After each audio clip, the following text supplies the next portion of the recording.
Astaghfirullah. Bismillahirrahmanirrahim.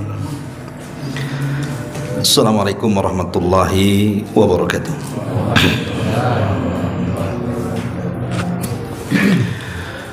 Bihamdillah wassalatu wassalamu ala rasulillah wa ala alihi wa sahbihi wa mawalah wa la hawla wa la quwata illa billahi wa ba'du. Kita lanjutkan kembali kajian kita, masih membahas tafsir singkat dari surah-surah pendek dalam juz amma, dan kita sudah masuk pada surah Abasa wa Tawalla. Pada minggu yang lalu kita sudah menjelaskan tentang asbab nuzul daripada surah Abasa ini, di mana secara garis besar menjelaskan tentang seorang sahabat yang bernama Abdullah ibnu Ummi Maktum,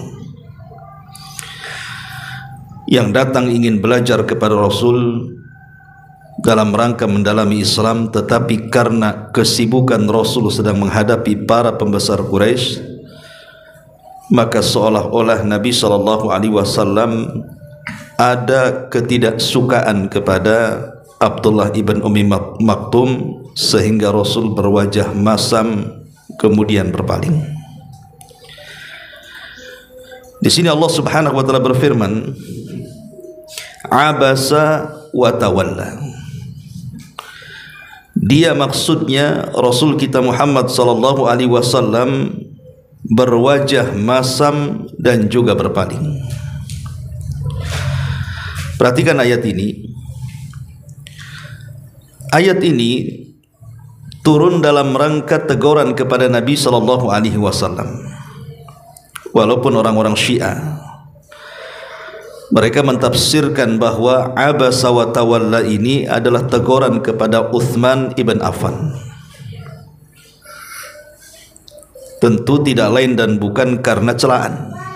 Karena sebagian orang-orang Syiah itu, terutama Syiah Itsna Asyariyah atau Syiah Rafidah, itu membenci para sahabat Nabi SAW, kecuali sebagian kecil dari sahabat yang mereka anggap lurus. Makanya mereka ketika mentafsirkan kalimat Abasa wa Tawalla ini turun kepada Uthman, artinya celaan kepada Uthman ibn Affan, tentu karena didasari pemahaman sesat mereka.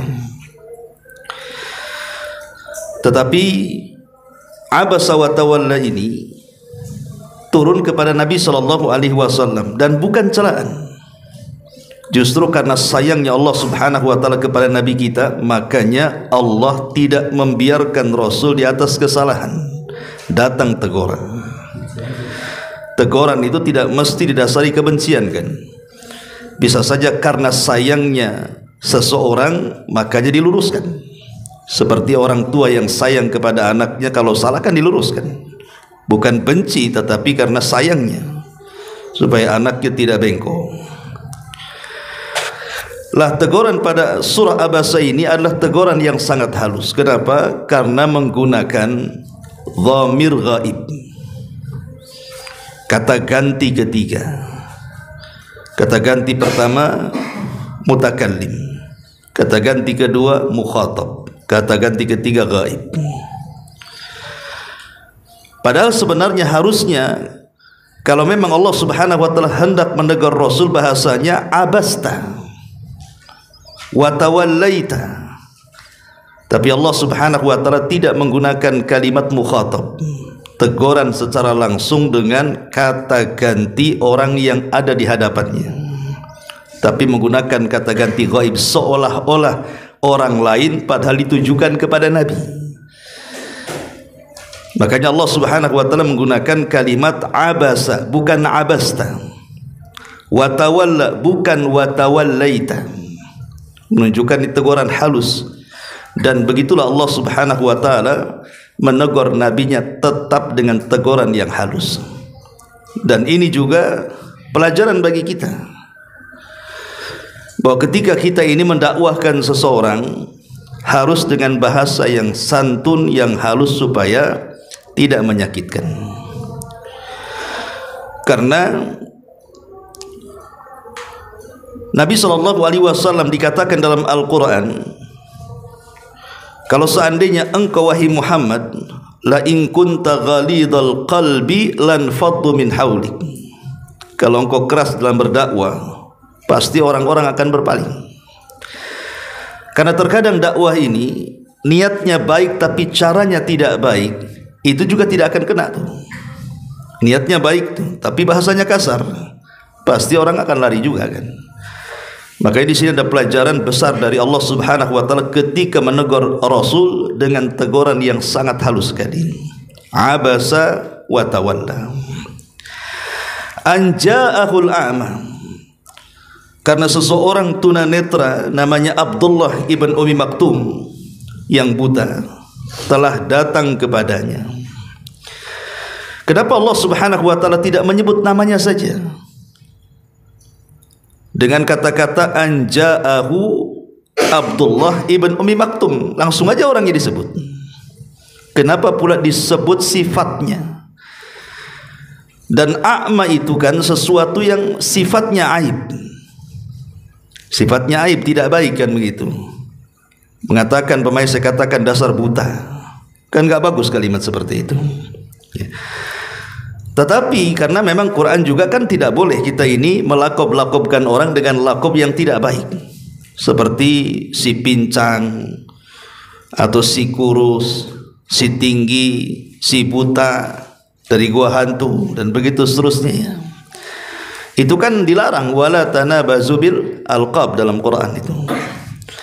Tetapi maksudnya ayat ini bukan ke sana. Kalimat anja'ahul a'ma, kenapa Allah Subhanahu wa taala menyebutkan sifatnya bukan nama orangnya? Sifat butanya, ketika seseorang yang buta tunanetra itu telah datang kepadamu. Sebagian ulama tafsir mengatakan maksudnya ketika Allah menyebutkan sifatnya di sini, maksudnya li ta'rif. Li ta'rif itu hanya untuk mengenalkan. Boleh kita ini menyebutkan cacatnya seseorang kalau tujuannya hanya sekedar supaya orang kenal. Banyak di sini banyak namanya Saifuddin namanya, atau Agus. Lah Agus yang mana satu kan begitu. Terkadang kita ini tidak bisa kemudian memberitahu Agus yang dimaksud kecuali harus menyebutkan beberapa sifatnya, dan terkadang sifat itu bagian daripada aib dia. Contoh mamanya orangnya pendek, oh itu si Agus pendek. Oh itu si Agus yang sedih hati itu. Oh itu si Agus yang hitam. Nah gitu ya, itu li ta'rif namanya. Itu boleh. Makanya lihat para ulama hadis itu terkadang justru yang dikenal itu bukan namanya, tapi sifat yang menurut orang itu cacat. Contohnya A'mash, Imam A'mash. A'mash itu artinya orang rabun, tapi orang menyebutnya A'mash. Ataupun A'raj, pincang kan gitu ya.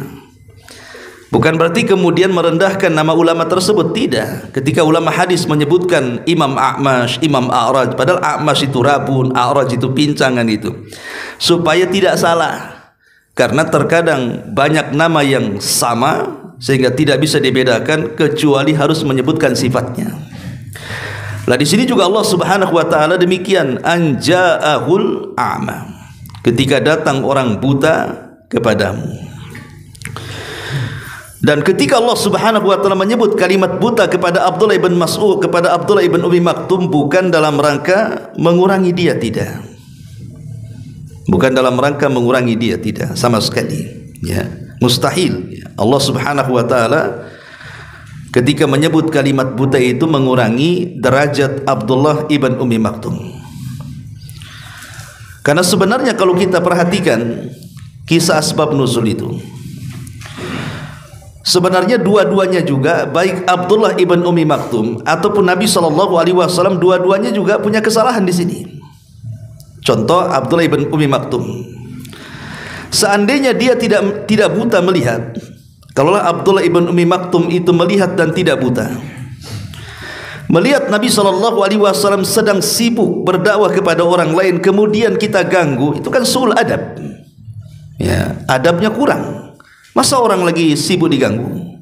Saya lagi ada tamu, antum datang ganggu saya, kan kurang adab, ya. Tapi karena dia buta, dia tidak tahu, itu masalahnya. Karena dia buta tidak tahu bahwa Rasul sedang sibuk, itu masalahnya. Sementara kesalahan Nabi SAW bukan terletak karena dia sedang mendakwahi para pembesar Quraisy. Tidak salah berdakwah kepada orang kaya, karena dakwah ini kan sifatnya universal, umum, kepada siapapun kita harus berdakwah.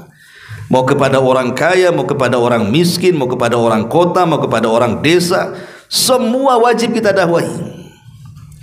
Tapi yang salahnya Nabi SAW ketika dia berdakwah kepada orang-orang kaya itu, ketika datang Ibnu Ummi Maktum, wajahnya itu bermuka masam, kemudian berpaling. Bermuka masam itu mengkerut dahinya, kemudian berpaling, tidak melihatnya. Itu kesalahannya di situ. Makanya kemudian Allah Subhanahu wa taala kemudian turunkan ayat ini sebagai teguran kasih sayang Allah kepada nabinya. Kemudian Allah Subhanahu wa taala mengatakan, wa may yudrika la'allahu yazakka aw yadhakkaru fatanfa'uhu dzikra. Wa may yudrik, tahukah engkau wahai Muhammad, la'allahu, boleh jadi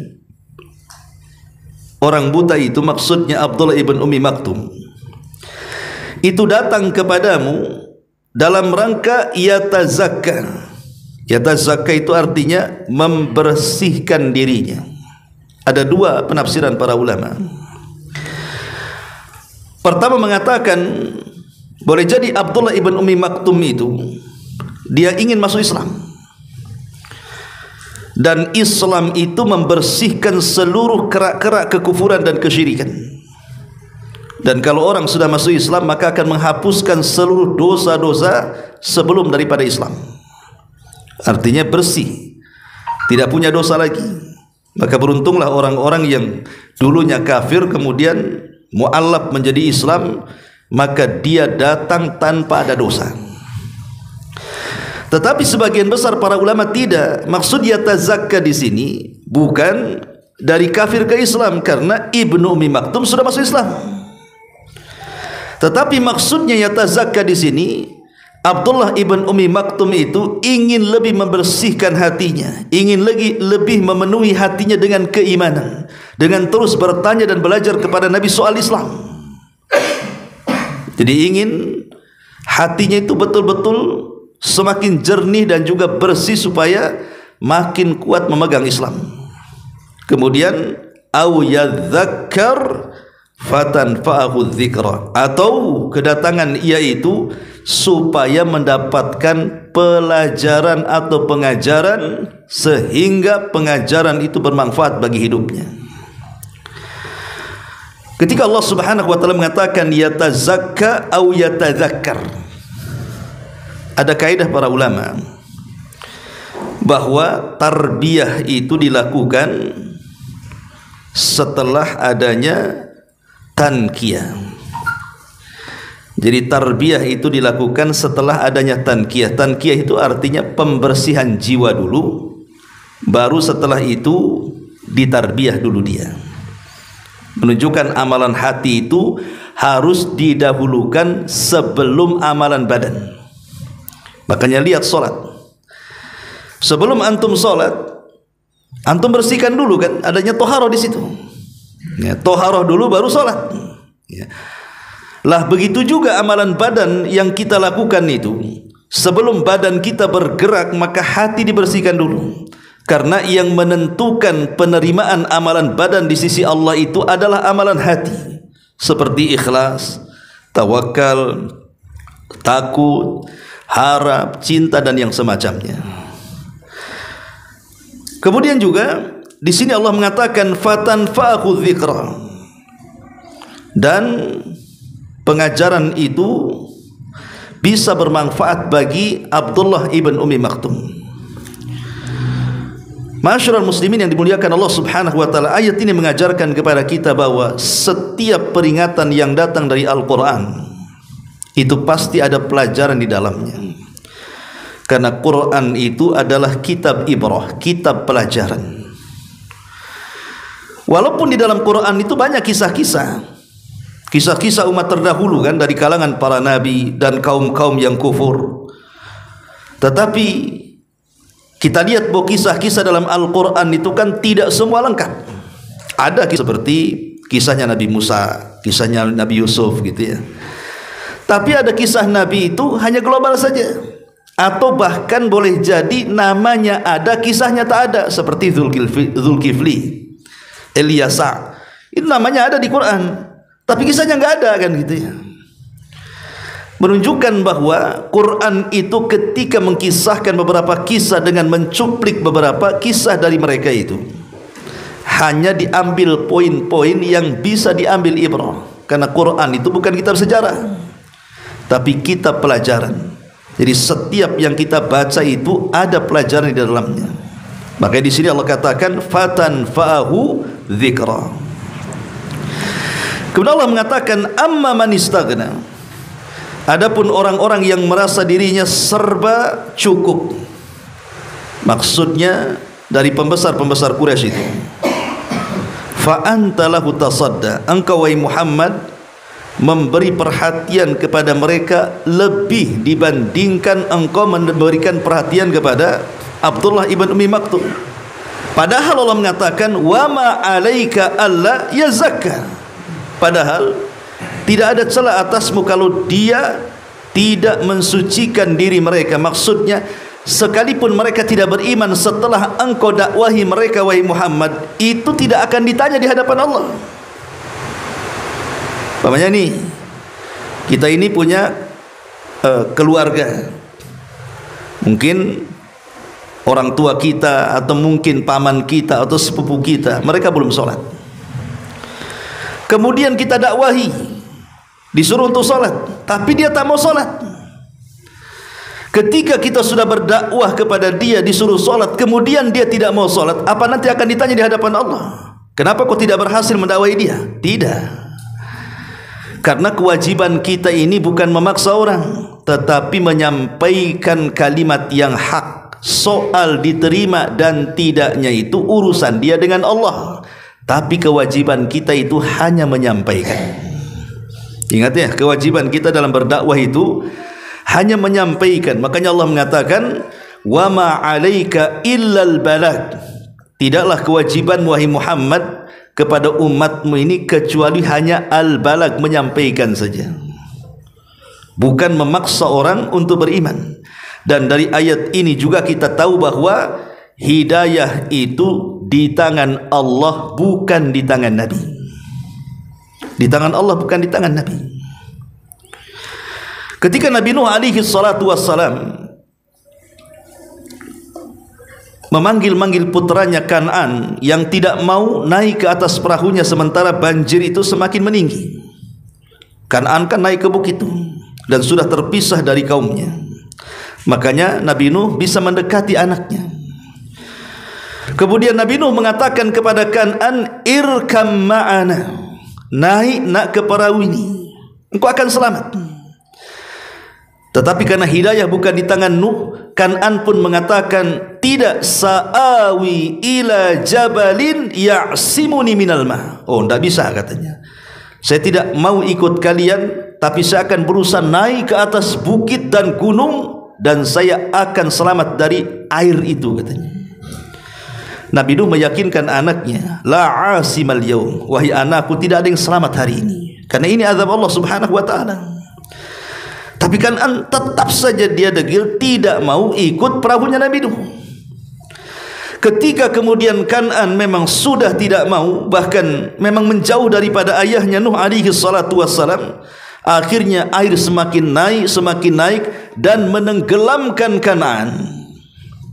Maka Nuh kemudian merasa sedih. Wajar orang tua melihat anaknya tenggelam kan itu ya. Dia pun meminta janji Allah Subhanahu wa taala. Kenapa kau tenggelamkan putraku begitu? Maka kemudian Allah Subhanahu wa taala mengatakan, ya Nuh, innahu laisa min ahlik. Dia bukan keluargamu. Innahu ghairu salih. Anak itu tidak baik. Itu bukan keluargamu. Tinggalkan saja. Ya. Lah lihat ketika Allah Subhanahu wa taala mengatakan kepada Nuh bahwa anak itu bukan keluargamu dan anak itu bukan anak baik. Menunjukkan apa?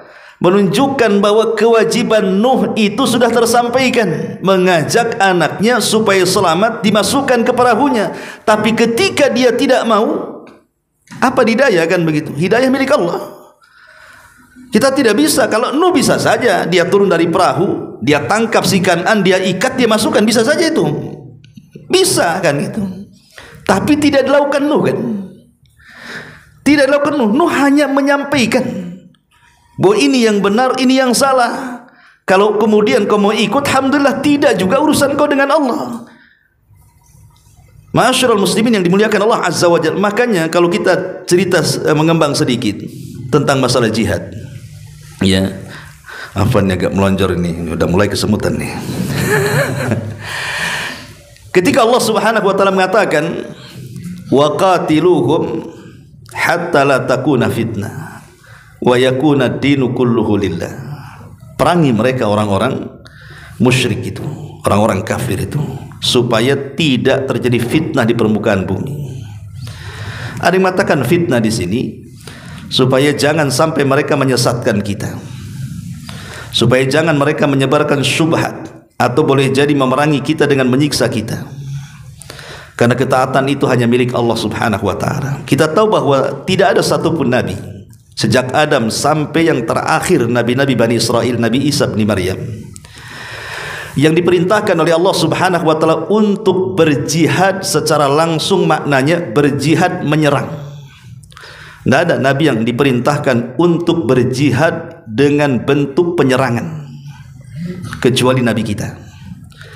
Jadi satu-satunya nabi yang diperintahkan Allah Subhanahu wa taala dalam jihad boleh menyerang itu hanya nabi kita Muhammad SAW.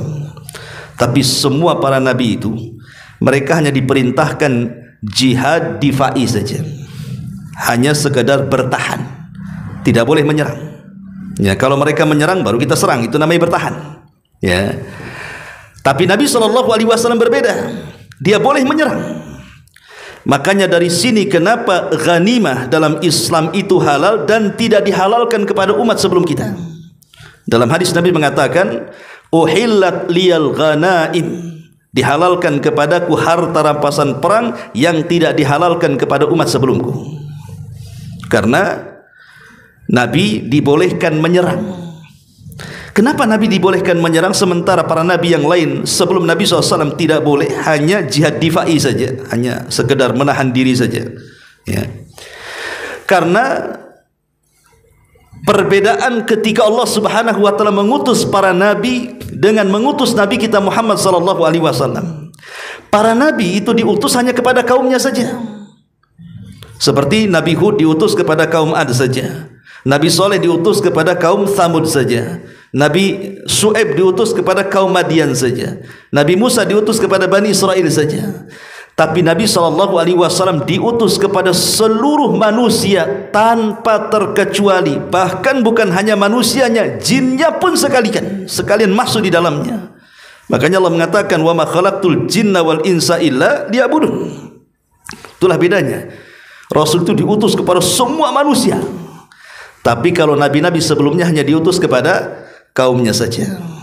Ya. Lah karena perintah Rasul oleh Allah Subhanahu wa taala untuk menyampaikan dakwah ini kepada seluruh manusia, disitulah disyariatkan jihad menyerang.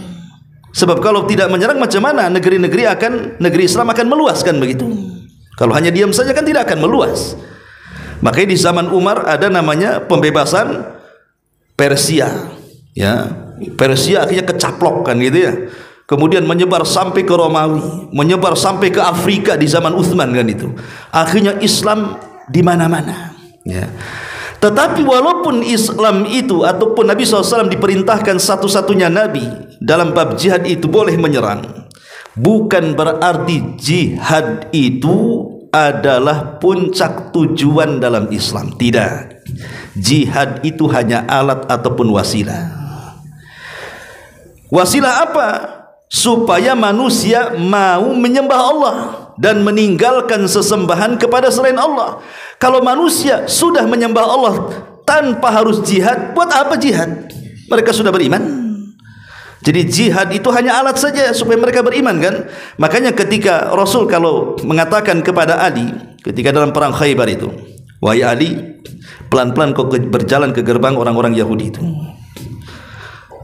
Kemudian sebelum kau serang, ajak mereka untuk masuk Islam. Ya. Kalau mereka menolak, terapkan upeti. Kalau mereka menolak, serang mereka. Kalimat menerapkan upeti kan, ini hanya ada dalam syariat Islam. Syariat nabi-nabi tidak ada harus membayar upeti. Kenapa harus membayar upeti coba? Kata ulama mengatakan bahwa ini menunjukkan bahwa Islam itu bukan agama yang memaksa orang untuk memeluk Islam. Allah katakan la ikraha fiddin, tidak ada ikrah, paksaan orang itu disuruh masuk agama. Kenapa? Karena dikhawatirkan kalau seandainya kita memaksa orang dalam berdakwah, kau harus Islam, awas kalau kau tidak Islam. Dikhawatirkan nanti akan banyak orang-orang munafik. Kenapa? Karena orang munafik itu, kenapa dia munafik? Karena masuk Islam dengan terpaksa, kan? Akhirnya jadi munafik jadi, kan? Karena terpaksa dia masuk Islam, jadi munafik jadinya. Ya. Makanya Islam itu tidak mengajarkan kita memaksa orang, hanya mengajarkan menyampaikan saja. Makanya di sini kata Rasul, kalau mereka tak mau Islam nggak masalah, tetapi tolong bayar jizyah. Kan nggak ada paksaan di sini, kan? Ya, kalau paksaan kan nggak mau bayar jizyah, saya nggak mau jizyah, pokoknya kau harus masuk Islam. Ini madarat nantinya. Kenapa? Karena tadi akan banyak orang-orang munafik di tubuh kaum muslimin, karena banyak orang yang masuk Islam secara terpaksa jadinya.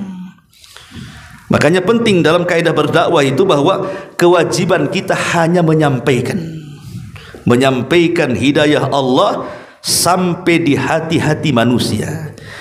Dan kalau seandainya kita mampu menyampaikan hidayah itu dengan baik, pasti hidayah itu akan sampai. Hidayah itu akan sampai kalau menyampaikannya sesuai dengan arahan-arahan Allah dan Rasulnya. Ma'asyiral muslimin yang dimuliakan Allah Subhanahu wa taala. Ini bisa dipahami ini, ya. Jadi kalimat wa ma'alika alla yazakka, padahal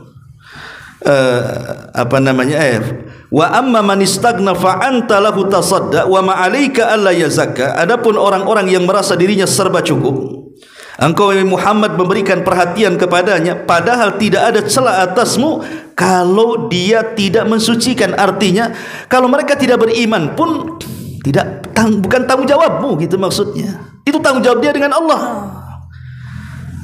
Karena kewajibanmu sudah cukup menyampaikan kebenaran. Soal mereka menerima atau tidak urusan mereka dengan Allah, tapi kewajibanmu sudah selesai.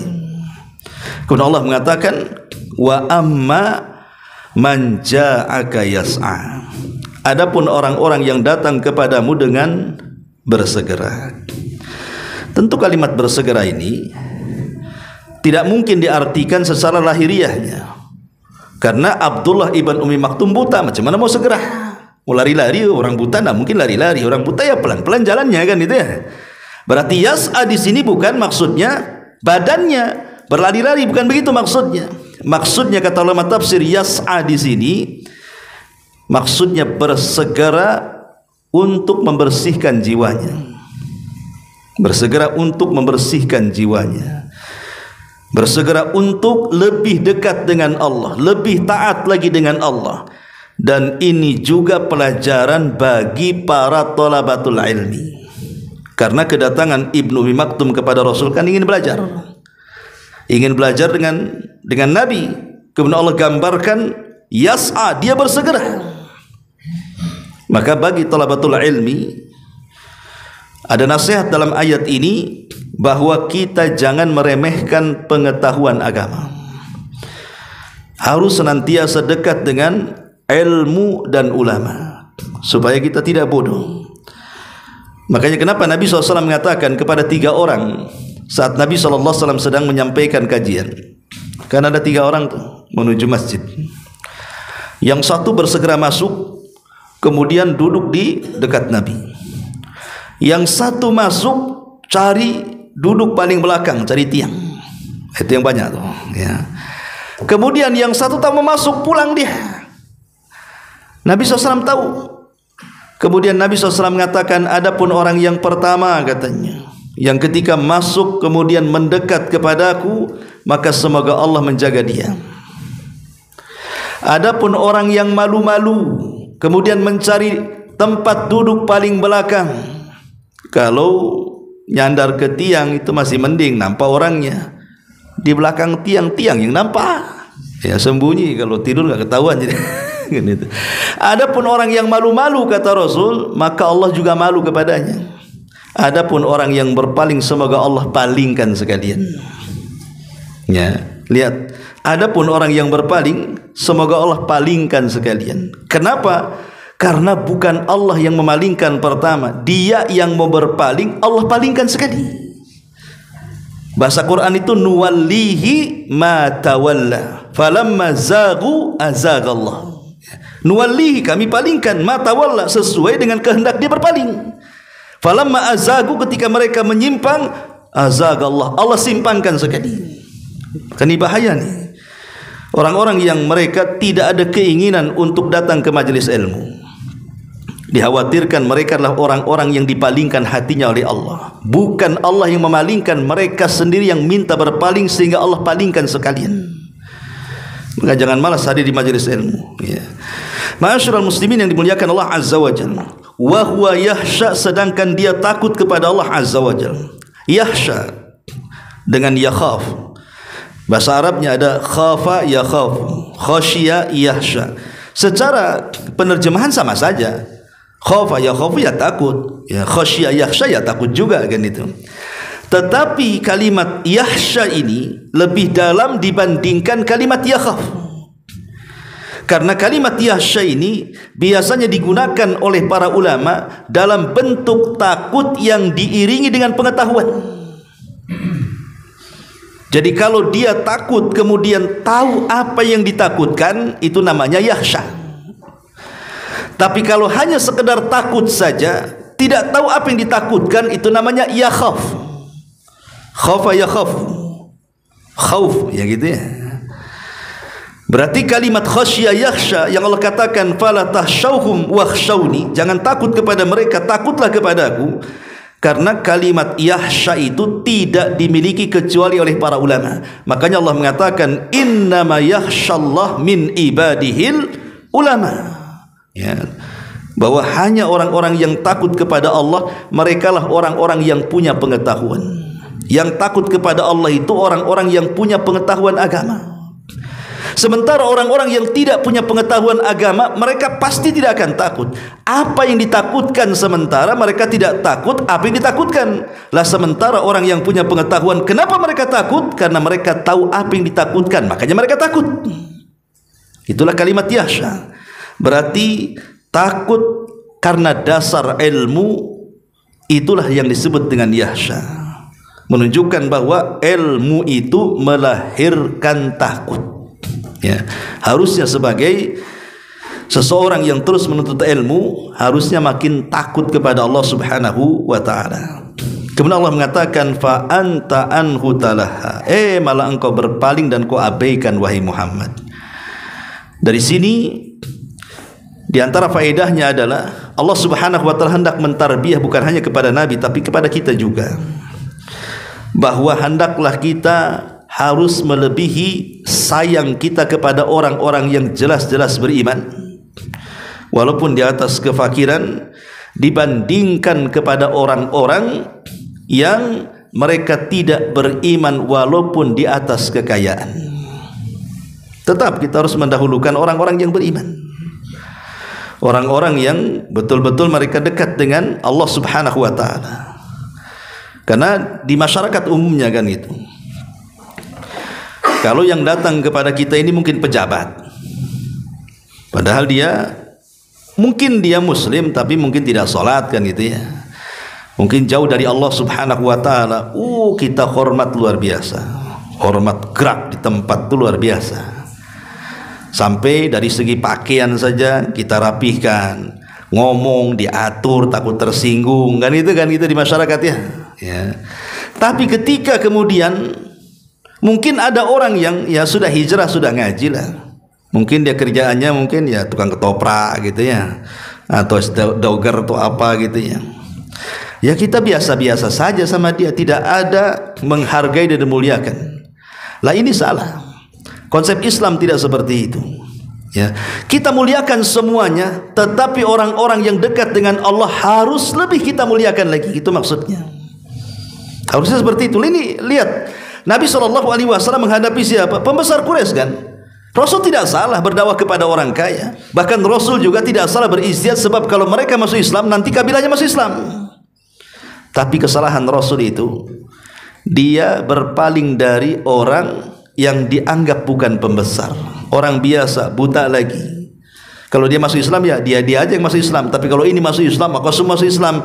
Iya, itu ijtihad Nabi, tapi ini kan ijtihad salah. Makanya Allah subhanahu wa ta'ala tegur Rasul dengan teguran yang halus dengan mengatakan abasa wa tawalla tadi. Kemudian Allah subhanahu wa ta'ala mengatakan kalla innaha tadhkirah, sekali-kali jangan begitu. Kalimat kala dalam bahasa Arab itu memiliki dua makna. Makna yang pertama, kala itu artinya haqqa. Ya, haqqa itu maksudnya ya sebuah kebenaran, sungguh sebuah kebenaran, memang seperti itu gitu ya. Atau kebalikannya, sekali-kali jangan begitu, bisa benar bisa salah gitu maksudnya. Nah, kapan kala ini bimakna haqqa dan kapan kala ini bimakna sekali-kali jangan begitu? Ulama tafsir ketika mentafsirkan kalimat kala, karena kalimat kala dalam Quran itu antum tidak akan dapati dari mulai surah Al-Baqarah sampai surah Al-Kahfi. Kala itu baru muncul dalam surah Maryam. Jadi di pertengahan kedua mushaf Quran baru ada kalimat kala.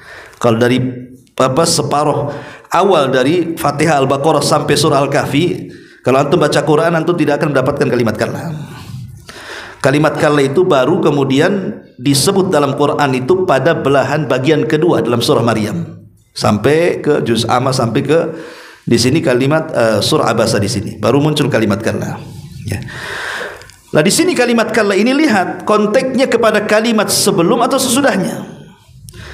Kalau yang dimaksud kala ini kalimat kembali kepada sebelumnya, maksudnya kan sebelumnya bicara tentang Nabi SAW yang berpaling dari Abdullah ibn Ummi Maktum, kemudian berpaling kepada lebih memilih para pembesar Quraisy itu.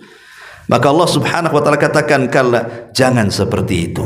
Atau mungkin bahasa kitanya, jangan kau ulangi lagi, cukup satu kali ini saja, nanti ke depannya jangan seperti itu. Itu maksudnya ya. Ini kala maksudnya sekali-kali jangan begitu, cukuplah ini satu kali. Kau boleh bermuka masam, kau boleh berpaling, cukup dalam kasus ini saja, kedepannya jangan kau lakukan ya. Sama juga dengan kita, karena yang namanya ibrah dalam Quran itu kan bukan karena sebab khususnya turun, tetapi karena umumnya lafaz kan. Memang sebab turunnya kepada Rasul, tetapi kan ibrahnya kepada kita juga umatnya. Jadi kalimat kala juga pelajaran bagi kita. Kalau kita ini mengalami kesalahan dalam berdakwah, jangan diulang, perbaiki. Soalnya seperti itu. Atau kalimat kala di sini maksudnya haqqa, karena bicara tentang kalimat setelahnya. Maksudnya kala benar-benar, innaha al-Quran itu tadhkiratun, sebuah peringatan. Quran itu sebuah peringatan.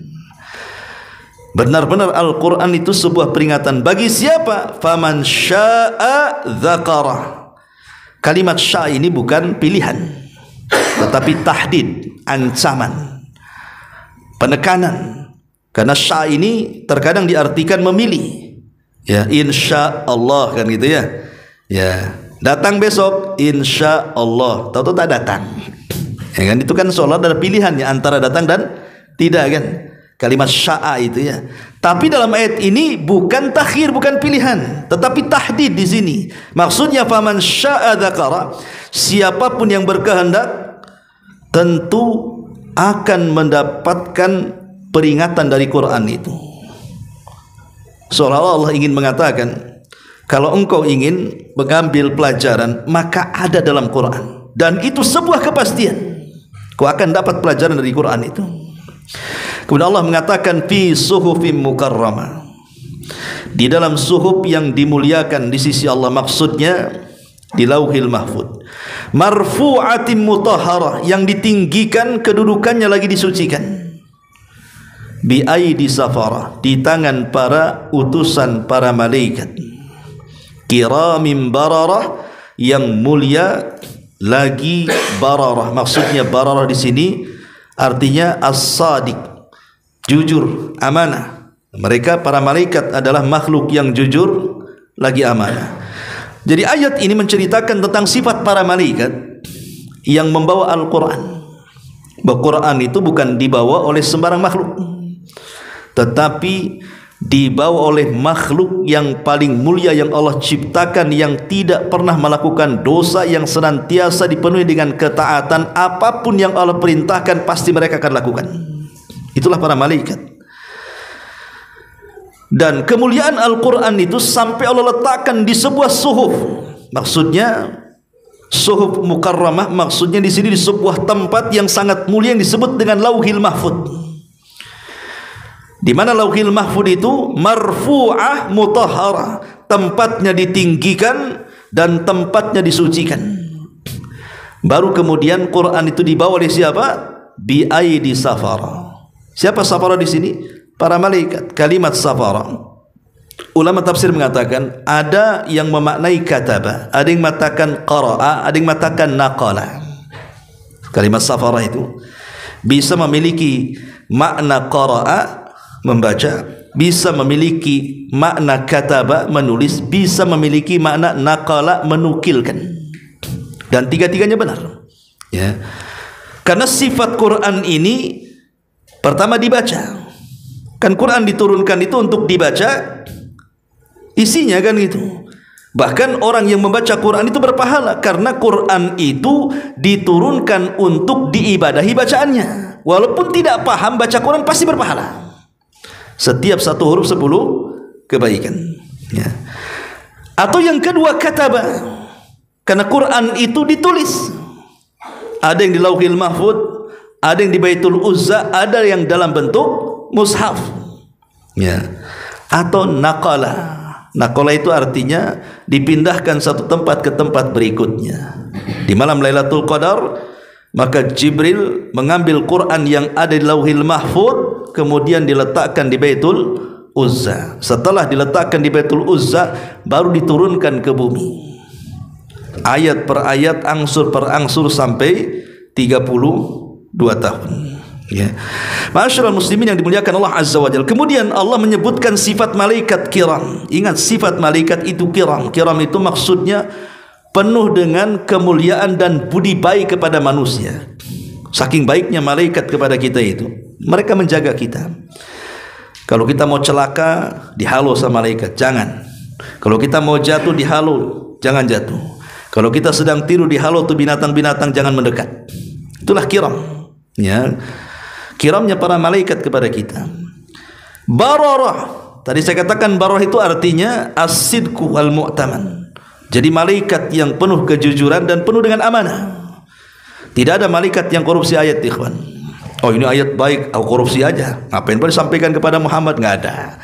Malaikat itu tidak ada yang korupsi. Mereka amanah, betul-betul menyampaikan risalah Allah kepada Rasul kita Muhammad sallallahu alaihi wasallam. Kemudian Allah mengatakan kutilal insanu ma akfara. Kutila, kalimat kutila kata Abdullah bin Mas'ud, Abdullah bin Abbas radhiyallahu anhuma. Makna kutila itu artinya lu'ina, dilaknat. Ya. Siapa yang dilaknat? Al-insan, manusia. Kalimat al-insan, manusia, biasanya konotasinya buruk. Kalau disebut al-insan dalam Quran itu biasanya konotasinya tidak bagus. Makanya lihat kalimat-kalimat insan yang ada dalam Quran itu rata-rata jelek. Seperti Allah mengatakan apa?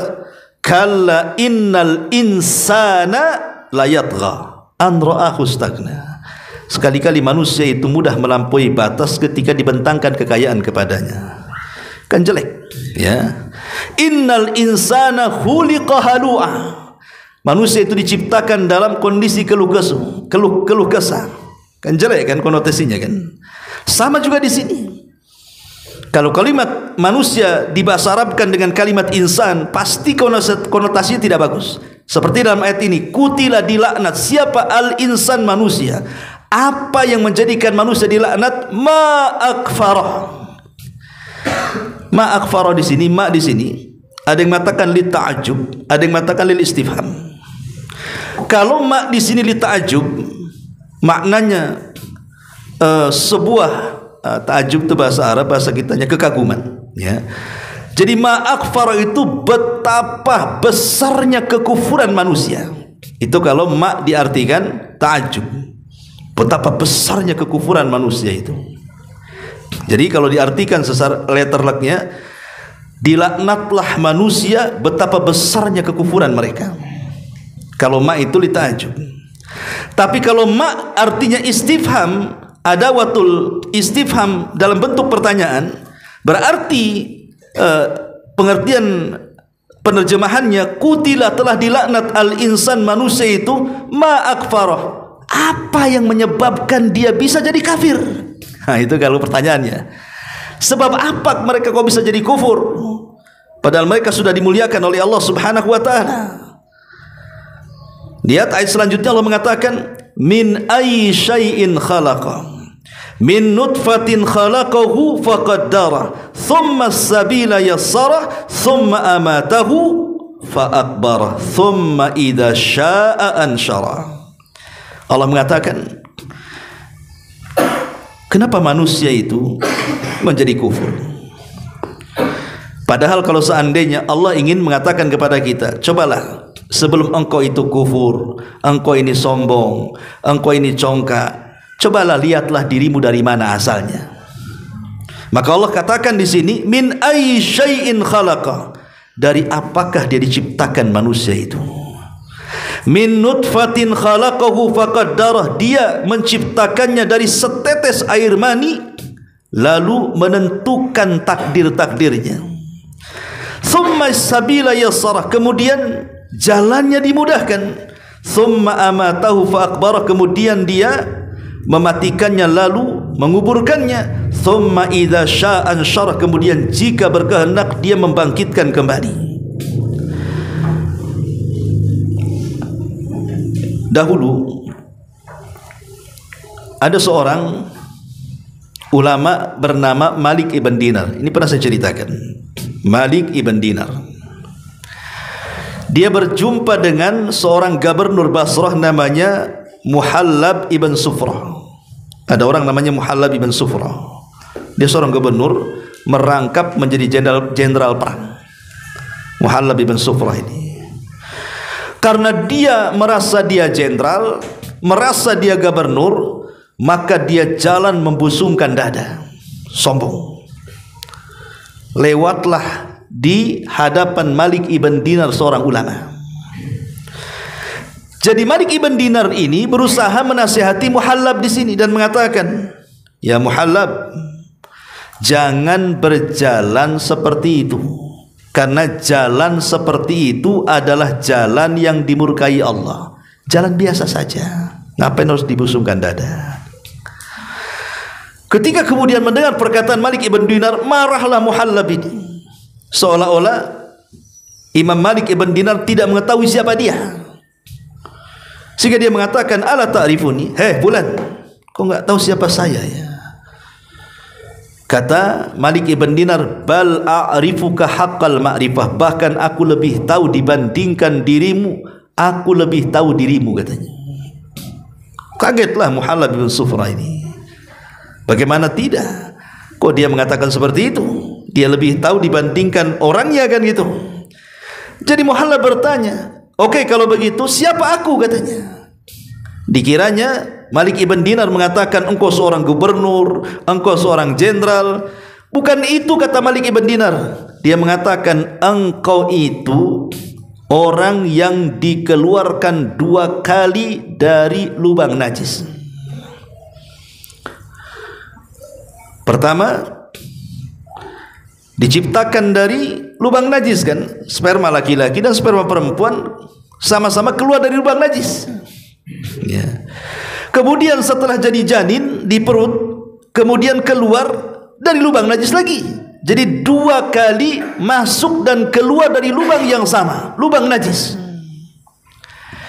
Dan sekarang di perutmu itu banyak najis, katanya. Di perut kita kan banyak kotoran, banyak najisnya kan. Tuh di perutmu tuh banyak najisnya juga, katanya. Dan kalau engkau mati wahai Muhallab, katanya, dan tidak dikuburkan, tidak ada satupun manusia yang mendekati dirimu, katanya. Kupastikan itu. Baru dia tersadar dan mengatakan, al-an araftu, sekarang aku tahu siapa aku, katanya. Baru dia mulai reda, karena yang ngomong ulama, ya kan. Enak kalau nasihati langsung didengar, ya kawan. Kalau nasihati nggak didengar, ini yang dongkol gitu ya. Capek nasihatnya, keluar dari masuk telinga kanan, keluar telinga kiri. Itu masih mendingan sempat masuk. Ada yang mental nggak sempat masuk pulang. Ya. Jadi, ma'asyiral muslimin yang dimuliakan Allah Azza wa Jalla, di sini Allah Subhanahu wa taala ingin mengingatkan, sebelum kita sombong di hadapan Allah ataupun di hadapan manusia, coba kita ngaca dari mana kita berasal ini. Kita berasal dari nutfah. Dari nutfah khalaqahu faqaddara, dari setetes mani yang masuk keluar dari lubang najis. Faqaddarahu, khalaqahu faqaddarahu, lalu ditentukan takdirnya. Bukan kita yang menentukan takdir kita. Di zaman Umar ada orang yang mencuri, kemudian ditangkap, kemudian akan dieksekusi hukuman potong tangan. Dia tidak mau dipotong tangannya. Dia mengatakan kepada Umar, ya Amirul Mukminin, aku mencuri ini karena takdir, katanya. Dia bilang, hujahnya apa? Aku mencuri karena takdir. Kalau takdirku tidak mencuri, aku tidak akan mencuri. Karena takdirku mencuri, makanya aku mencuri. Jadi aku mencuri itu karena takdir Allah. Kenapa kau potong tanganku, katanya. Maka Umar mengatakan, sama, aku potong tanganmu juga karena takdir, katanya. Dua-duanya karena takdir, ya. Ku potong tanganmu juga karena takdir. Sudah ditakdirkan lauhul mahfud, aku akan motong tanganmu, katanya. Ya. Jadi ikhwatu fiddin manusia, ikhwatu fiddin muliakan Allah Azza wa Jalla. Di sini ketika Allah mengatakan khalaqahu faqaddara, menunjukkan manusia ini bukan siapa-siapa. Allah yang mentakdirkan semuanya. Ketika kita ini berada di janin ibu kita, diutus malaikat, ditentukan di situ rizkinya sekian, umurnya sekian, bahagianya sekian, celakanya sekian, husnul khotimah kah dia, sul khotimah kah dia, itu semua sudah dicatat. Lalu apa kekuatan manusia di hadapan Allah? Tsumma sabila yassara. Ada yang mengatakan tsumma sabila yassara itu maksudnya dimudahkan saat kelahirannya. Dari kepala dulu ditarik gitu ya, sehingga mudah keluarnya. Siapa yang memudahkan keluar itu kalau bukan Allah Subhanahu wa taala? Lihat bayi-bayi yang sungsang itu, akhirnya harus dioperasi kan begitu ya. Tapi umumnya kan manusia lahir normal itu kan mudah dari kepala dulu kemudian keluar. Allah mudahkan. Atau yang dikatakan sebagian ulama tafsir mengatakan tsumma sabila yassara, maksudnya kemudian setelah lahir Allah tentukan jalan. Ini jalan ke neraka, ini jalan ke surga, sama dengan ayat Al-Qur'an wa hadainahu najdain, kami berikan 2 jalan kepadamu nih. Kemudian Allah mengatakan tsumma amatahu fa akbar, tsumma amatahu, kemudian dia yang mematikan, maksudnya Allah Subhanahu wa taala yang matikannya. Fa akbara di sini lalu menguburkannya, maksudnya di sini Allah berikan petunjuk cara menguburkannya. Karena orang mati kemudian menguburkan dirinya kan nggak mungkin, mustahil. Berarti orang lain yang menguburkannya. Berarti maksudnya di sini adalah Allah berikan petunjuk, beginilah cara orang mati. Yang harus kita lakukan adalah kita mandikan, kita kafankan, kita solatkan, kita kuburkan. Dan itu semua adalah bimbingan Allah. Tiga-tiganya kita lihat. Baik ketika Allah mengatakan min nutfatin khalaqahu faqaddara. Ketika seseorang melakukan hubungan suami istri, terlihat oleh mata, kita sendiri pelakunya, lihat. Ya. Kemudian ketika ada orang yang melahirkan, manusia juga melihatnya. Ya, terutama dokter-dokter gitu ya, juga dilihat mata. Kalau nggak lihat, gimana cara mengeluarkannya? Kemudian saat dikuburkan pun terlihat oleh mata. Artinya tiga-tiganya terlihat oleh mata. Ini sebagai hujah bahwa kalau perkara yang tiga ini Allah sanggup melakukannya, maka perkara yang keempat juga Allah lebih sanggup melakukannya. Tsumma idza syaa ansyara. Kemudian jika dia berkehendak, pasti dia sanggup membangkitkannya. Dulu engkau tidak ada, kemudian Allah ciptakan menjadi ada. Kemudian Allah buat kau mati, Allah tidak sanggup mengembalikan, membangkitkan. Allah lebih sanggup lagi menciptakan setelah terciptanya dibandingkan menciptakan sebelum terciptanya. Tsumma idza syaa ansyara. Kalla lamma yaqdi ma amara. Sekali-kali jangan begitu. Dia manusia itu belum melaksanakan apa yang dia Allah perintahkan kepadanya. Jadi ayat ini mengajarkan kepada kita agar jangan pernah sombong. Karena kesombongan itu ridanya Allah. Lihat orang-orang yang sombong itu. Lihat Namrud. Ya.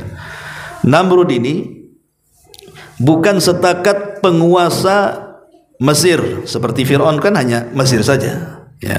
Kalau Namrud ini penguasa 7 iklim. Maksudnya 7 iklim itu hampir seluruh dunia, separuh dunia lebih itu dikuasai Namrud. Hampir sebagian dunia lebih itu dikuasai Namrud. Makanya Namrud disebut penguasa dunia di zamannya, penguasa Babil itu. Ya. Jadi ketika Nabi Ibrahim alaihi salatu wasallam berdakwah kepada Namrud, Ibrahim alaihi salatu wasallam mengenalkan siapa Rabbnya dan mengatakan, Rabbku, kata Ibrahim, yuhyi wa yumit. Dia bisa menghidupkan, dia bisa mematikan. Apa kata Namrud? Aku pun sama, ana uhyi wa umit. Aku pun bisa menghidupkan dan bisa matikan, kata Namrud. Enggak percaya Ibrahim? Baik, saya akan lakukan. Keluarkan 2 tahanan. Yang satu dibunuh, dieksekusi mati, yang satu dibebaskan. Ah, lihat, aku bisa menghidupkan, aku bisa mematikan, katanya. Sebenarnya bukan itu yang dimaksud Ibrahim kan? Maksudnya satu orang kau matikan, habis itu kau hidupkan. Maksudnya kan begitu. Ya, tapi Ibrahim tidak mau melanjutkan perdebatan ini karena ini urusan darah. Takutnya dipraktikkan sama dia. Kalau dipraktikkan sama Ibrahim, habislah Ibrahim. Kan ini kan urusan darah kan? Makanya Ibrahim memutar kepalanya, otaknya. Oh, jangan dilanjutkan nih. Ini nih perdebatan. Ini udah urusan darah masalahnya. Cari topik lain. Apa topiknya? Baik Namrud, Allah Tuhanku, kata Ibrahim. Dia mendatangkan matahari dari arah timur. Sekarang kau datangkan dari arah barat. Fa'ti biha minal maghrib. Ah, datangkan kau ke arah barat, kan itu. Mana caranya? Kalau yang pertama boleh lah ya. Menghidupkan, matikan, datangkan orang dari penjara. Lah kalau matahari gimana caranya? Fabuhital ladzi kafar. Di situlah Namrud terdiam. Ya. Kemudian Namrud terus memperhatikan Ibrahim. Setelah Ibrahim, kemudian setelah terjadi perdebatan kan Ibrahim pergi dan Namrud membiarkannya. Dari situ Namrud terpikir tentang siapa Tuhannya Ibrahim itu. Apalagi Namrud mendengar bahwa Ibrahim itu dibakar tidak apa-apa gitu kan. Seolah Tuhannya Ibrahim itu sakti, bisa menjadikan Ibrahim dibakar nggak mempan api. Disitulah dia mulai mencari-cari siapa Tuhan Ibrahim itu. Akhirnya kemudian dia panggil Haman. Haman itu perdana menterinya. Allah katakan dalam Al-Quran, ya Haman ibnili sarha la'alli attali'u ila ilahi Musa wa inni la'adhunnuhu kadhiba, katanya. Haman, sini ya, kau buatkan untukku satu bangunan yang menjulang ke langit. Aku ingin naik ke bangunan itu. Aku akan tengok tuh Tuhannya Musa di atas. Aku yakin pasti akan melihat Tuhannya Ibrahim. Aku yakin bahwa Ibrahim itu berdusta soal ketuhanannya, katanya. Akhirnya Namrud pun betul-betul membuat menara yang disebut dalam sejarah sebagai Burjul Babil namanya. Antum kalau di internet klik Burjul Babil, itu kan nampak gambarnya tuh, melingkar, bangunan yang melingkar sampai ke atas. Sampai dalam kisah Israiliyat, ini kisah Israiliyat yang ada di Quran dan Sunnah, ya. Saking tingginya burj itu artinya menara Babylon itu, ya. Saking tingginya dibangun oleh Namrud. Wajarlah Namrud itu penguasa 7 iklim. Dia bisa mengerahkan satu dunia untuk membangun. Itu bertahun-tahun tuh, sampai tinggi menjulang, entah sampai di mana tuh tingginya. Yang kalau seandainya seseorang itu, kan itu dibuatkan tangga melingkar tuh, melingkar sampai ke atas tangganya itu. Kalau seandainya orang berjalan dari tangga melingkar itu sampai di puncak atas itu, setahun baru sampai di atas. Sebesar apa itu sebagian? Ya. Betul-betul dibuat sama Haman itu, karena keinginan Namrud. Ya. Akhirnya setelah dibuat Burjul Babil, maka Namrud pun naik ke atas. Ya, kemudian dia ingin melihat-lihat di mana Tuhannya si Musa itu, Tuhannya Ibrahim itu, katanya. Mana Tuhannya Ibrahim? Rupanya tidak ada Tuhannya Ibrahim ini. Sampai di atas tak nampak Tuhannya Ibrahim, katanya. Dia pun mengingkari ketuhanan ataupun Tuhannya Ibrahim yang merupakan Tuhan kita Allah Subhanahu wa taala. Dia kufur. Disitulah akhirnya dia mengatakan, tidak ada Tuhan selainku, katanya. Lihat, bangunan yang ku buat ini nggak ada tandingannya di dunia. Disitulah Namrud mengaku Tuhan. Ya. Lah setelah kemudian Namrud mengaku Tuhan, maka Ibrahim satu hari datang kepada Namrud dan mengatakan, ya Namrud, bagaimana kalau seandainya Tuhanku menantang perang denganmu, katanya. Namrud makin penasaran, siapa Tuhannya Ibrahim dan berapa banyak pasukannya. Maka kemudian Namrud mengatakan kepada, baik kalau begitu, kapan kita akan berjumpa dalam peperangan? Kata Ibrahim, besok setelah matahari terbit meninggi 1 tombak, katanya. Maka malam itu Namrud mengumpulkan pasukannya, pasukan yang begitu banyak, raja 7 iklim. Ya. Ketika besoknya Ibrahim malam-malam ya tenang-tenang saja, dia tidur-tidur. Namrud sibuk mempersiapkan pasukan tuh. Di waktu pagi Ibrahim datang sendirian. Ya. Sementara Namrud dengan pasukan yang begitu banyak, sehingga dikatakan Namrud, mana Tuhanmu? Kenapa kau datang sendirian? Mana pasukan Tuhanmu, katanya. Kata Ibrahim, tenang, pasukan Tuhanku akan datang setelah matahari meninggi 1 tombak, katanya. Akhirnya kata Namrud, baik, kita akan tunggu. Setelah betul-betul matahari terbit meninggi 1 tombak, tiba-tiba langit gelap. Ya. Setelah gelap, rupanya apa? Gelap itu karena banyaknya nyamuk yang dikirim oleh Allah sehingga menutup ufuk. Allah Subhanahu wa taala mulai mengirim tentaranya dengan cara apa? Mengirim nyamuk-nyamuk itu. Ketika matahari sudah meninggi 1 tombak, diserang oleh nyamuk itu, semua pasukan Namrud dihisap darahnya, dimakan dagingnya sehingga tinggal tulang belulang. Namrud ketakutan, masuk ke dalam istananya. Rupanya ada 1 nyamuk yang mengejar dia. Dikejar oleh 1 nyamuk itu, berhasil masuk ke lubang telinganya, bersarang di kepalanya. Entah berapa tahun tuh nyamuk bersarang di kepalanya itu, sehingga Namrud setiap hari, setiap nyamuk itu menggigitnya, dia mengatakan kepada pembantunya, pukullah kepalaku, katanya. Setiap hari dipukul kepalanya. Lama-lama gegar otak si Namrud dia. Kemudian mati gara-gara dipukul sandal. Namrud matinya karena dipukul sandal gara-gara 1 ekor nyamuk. Padahal dia raja dunia yang mengatakan, saya bisa menghidupkan, mematikan. Dia raja yang paling kondang dari raja-raja Babylon. Tapi lihat, karena kesombongan Allah hinakan Namrud, mati dengan seekor nyamuk. Ma'asyiral muslimin yang dimuliakan Allah Azza wa Jalla. Makanya dari sini Allah ingatkan soal jati diri manusia itu, bahwa kita ini di hadapan Allah bukan siapa-siapa.